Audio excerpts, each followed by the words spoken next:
দফায় দফায় ইরানি ক্ষেপণাস্ত্র হামলায় কেঁপে উঠেছে ইসরায়েল। জ্বালানি কেন্দ্র থেকে সামরিক ঘাঁটি, কোথাও রেহাই নেই। রাতভর একের পর এক ক্ষেপণাস্ত্র হামলায় কেঁপে উঠেছে ইসরায়েলের রাজধানী তেল আবিব সহ বিভিন্ন গুরুত্বপূর্ণ এলাকা। ইরান থেকে ছোড়া ব্যালিস্টিক মিসাইলের টার্গেট ছিল জ্বালানি কেন্দ্র, বিমানবন্দর এবং সামরিক স্থাপনা। সবচেয়ে বড় ধাক্কা এসেছে হাইফায়। সেখানে একটি জ্বালানি কেন্দ্রে আগুন ধরে যায়, মারা গেছে ৫ জন, আহত হয়েছেন আরও ১২ জন। ইরানের রাষ্ট্রীয় সংবাদ সংস্থা IRNA এসব হামলার ভিডিও প্রকাশ করেছে। তারা জানায় ইসরায়েল আগে থেকেই হামলার ব্যাপারে সতর্ক ছিল।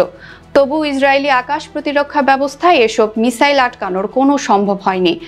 ইরানের দাবি, হাইফার জ্বালানি সংরক্ষণ কেন্দ্রের বড় একটি অংশ ধ্বংস হয়েছে। বিস্ফোরণের ধাক্কা লেগেছে আশেপাশের আবাসিক এলাকাতেও।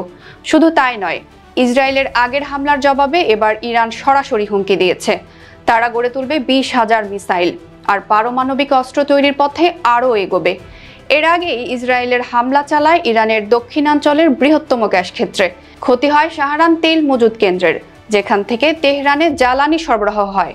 একই সঙ্গে লক্ষ্যবস্তু ছিল ইরানের প্রতিরক্ষা মন্ত্রণালয় ও বন্দর আব্বাস। ইসরায়েলের প্রধানমন্ত্রী জানিয়ে দিয়েছেন, তেহরান পর্যন্ত পৌঁছানোর রাস্তাও এখন খোলা।